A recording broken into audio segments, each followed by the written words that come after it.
the world's farthest reaching airline, makes it possible for the traveler or tourist of today to visit comfortably and speedily all the world. The worldwide French air service offers you a chance to visit in a few hours the faraway and exotic lands of the globe. One of these lands, so easy to reach now by many services of Air France, is North Africa, where the East meets the West, and together they offer the tourist who has a few weeks to spare the most exotic travel experience to be had. Tunisia is the first country we visit on our Air France picture tour of North Africa. The modern airport of the city of Tunis welcomes travelers from everywhere. Many Muslims now make their pilgrimage to Mecca part way by air. Returning pilgrims from the holy city are warmly greeted by their families and friends at Tunis. While our plane is refueled and prepared to continue on its regular scheduled flight, we slip away for our trip through a strange and interesting Oriental land. In Tunis, we find, to our surprise, that there is a beautiful modern French city adjoining the old Oriental one. The Occidental cities of North Africa make travel there the pleasure it is, for in them are found the conveniences and living comforts we are used to. We like traveling in strange places and seeing how other people of the world live, but it is nice and important to have fine hotels to stop at along the way. The center of modern Tunis is the broad tree-lined avenue Jules Ferry, named for the great French statesman who brought about the occupation of Tunisia. From the Kasbah Square, we make our way into the Rue de la Kasbah and the native city of narrow streets and crooked lanes. Above us rise minaret after minaret, for we have crossed the threshold of Islam.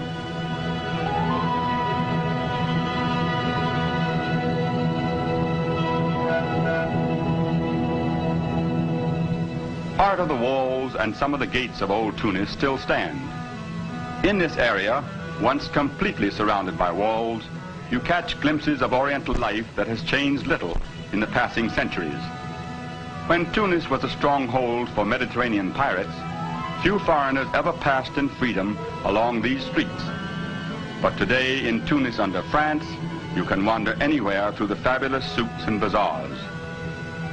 The narrow, congested streets of the souks are of great interest to tourists, especially to those who want to shop for articles of the East.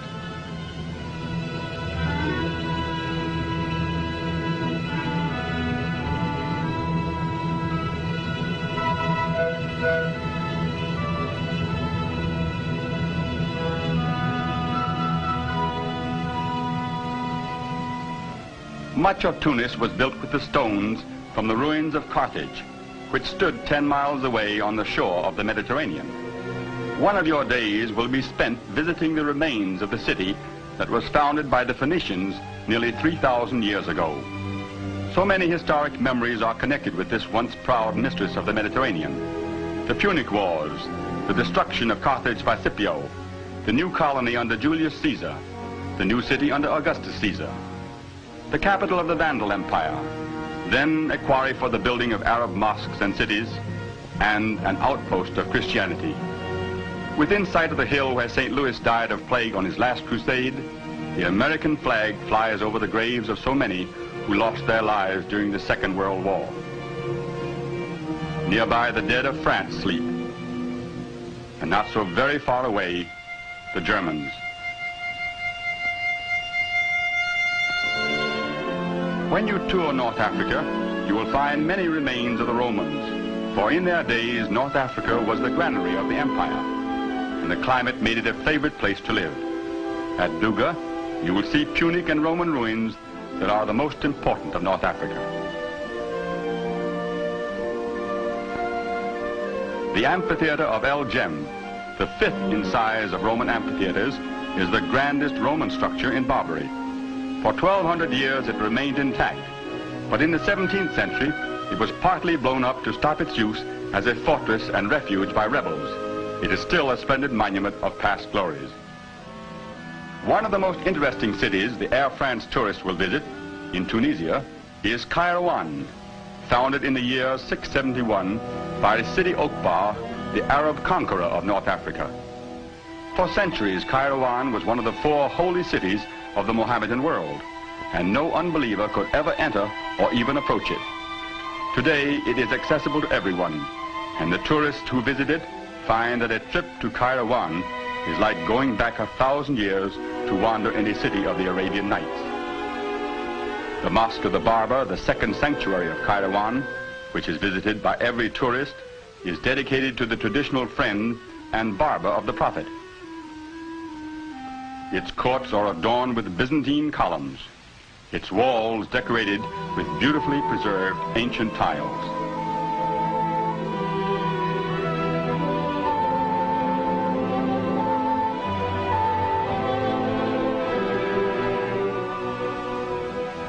The Mosque of the Sabre, with its 5 domes, is one of Kairouan's newest.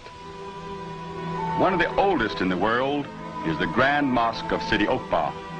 After Mecca, Medina, and the Dome of the Rock, the greatest sanctuary of Islam.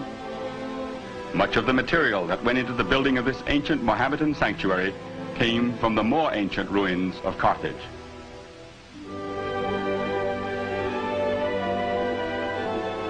Next on our Air France picture tour, we visit the old walled town of Sfax, the second largest city and the second largest seaport of Tunisia. Air France, in presenting this picture tour, is showing you brief glimpses of many of the sights that await you when you make a flight to North Africa. We cannot dwell long on any one subject, for we want you to see as much as possible and to visit as many spots as our half-hour picture tour permits. When you make your flight to North Africa, you will find that your days there will be as full of interest as this screen is of passing scenes.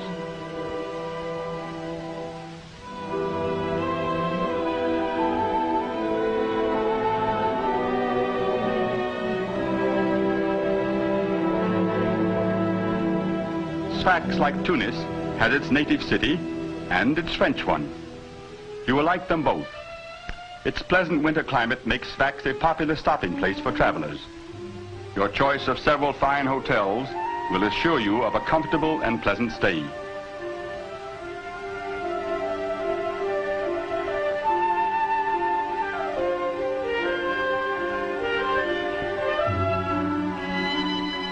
One of the interesting sights of Sfax is the sponge anchorage and the docks where the fleet of small boats tie up to unload their cargoes.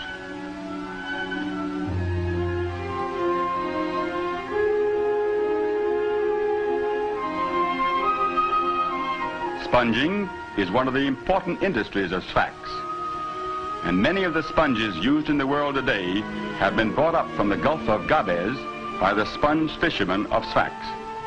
In shallow water, the fisherman peers through a glass-bottomed bucket and hooks the sponges with a long pronged pole. In deep water, they would have to dive for them.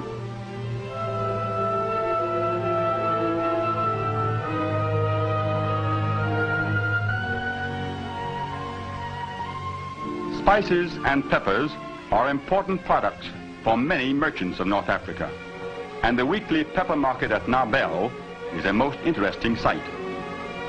As you tour North Africa, you will find that French cooking predominates everywhere, but you will no doubt enjoy many tasty native dishes.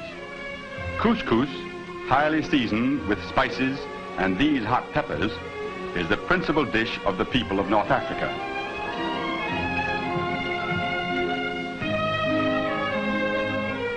The pepper market of Narbel is held on Fridays. That day is also the weekly general market, and all manner of produce and wares are spread out along the road. Narbel pottery, modeled after Roman and Punic design, is famed throughout Tunisia. Your color camera will find plenty of subjects when you tour North Africa.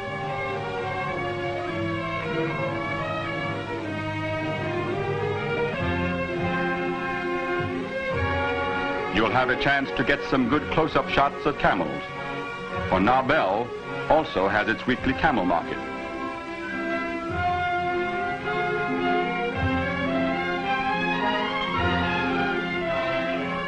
As you travel through Tunisia, you will often meet herds of camels, donkeys, goats, and sheep. These are the principal domestic animals of the country. It seems strange to us that camels and cattle should be used for plowing.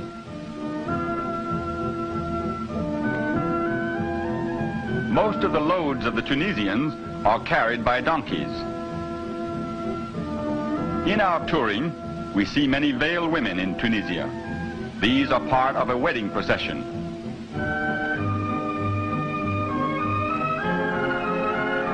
We do not see the bride, for she is hidden by silk coverings on the camel's back.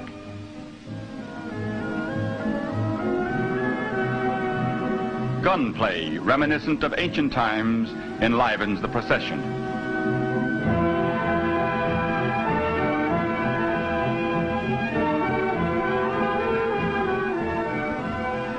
There are many unusual things to be seen in Tunisia. Before us is the town of Matmata. It does not look like a town, for we do not see any dwellings. They are here, though, for the people are troglodytes, and their homes are dug deep in the earth. Another strange town is Medellin. Here the inhabitants live in the ancient storehouses of the Berber League. They are curious structures made up of single dwellings built one upon another. Some of them reach a height of 5 stories. Tunis Air, a subsidiary of Air France, now makes it possible to visit the island of Jerba, which Homer called the island of lotus eaters. Jerba's unique snow-white mosques contribute to the beauty of one of the most attractive and prosperous regions of Tunisia. The inhabitants are mostly Berbers, who have retained their old language and customs. Until Tunis Air started its service to Jerba, few strangers ever visited the island, and because of its isolation, it has changed little in the passing centuries. Dyeing and weaving are the most important industries of the island. Jerba wool is prized throughout Tunisia for its strength, quality, and the fastness of its color. Jerba is one of the most fertile regions of Tunisia. There are no streams on the island. All water comes from wells. During the dry season, the land must be irrigated, and camels still draw water from the deep wells in the same way it has been drawn for thousands of years.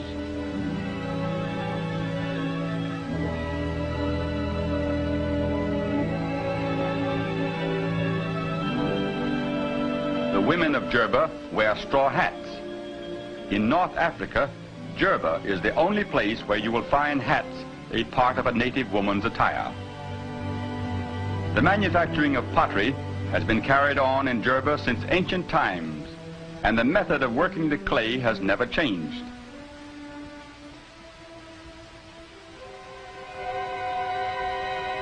There are very few vehicles on the island. The natives' principal means of getting about is on mule or donkey back. The synagogue of Hara Sirira, where, according to tradition, one of the tables of the law of Moses was found. For thousands of years, a Jewish community has existed on Jerba, and it has been a place of pilgrimage. The Jews earn their livelihood mostly as artisans. This girl is cutting rawhide.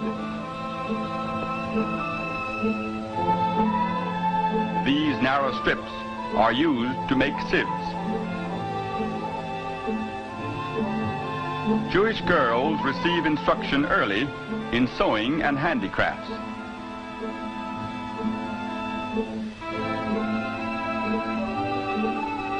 Embroidery, done by the Jewish women of Jerba, is among the finest in the world.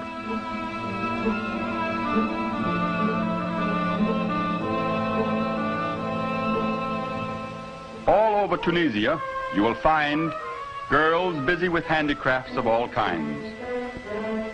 Many of them are engaged in rug weaving, and the rugs and carpets they make are of excellent quality.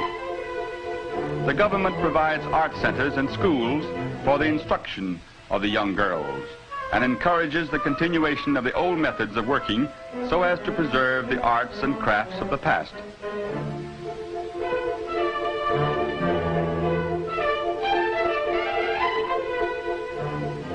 Southern Tunisia adjoins the Sahara, and there are several oases which the Air France tourist can visit. Good modern hotels are available in them, and a stay in an oasis where you can see how the people of the desert live and go about their daily tasks can be one of your most memorable experiences on an Air France flight to North Africa.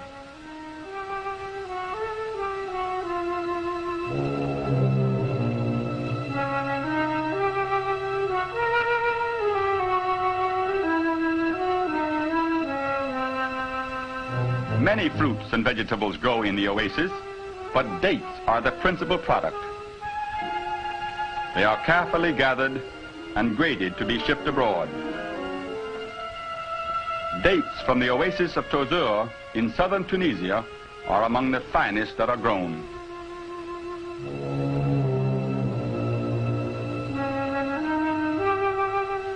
We have now come to the end of our brief picture tour in Tunisia. If we had to travel as the Bedouins do, it would take us years to make the same journey we are making in this film. But Air France serves all North Africa, and it is only a few hours' flight to the next high spot of our tour. When you think of an exotic vacation, remember that a new and fascinating experience awaits you when you make an Air France flight to North Africa.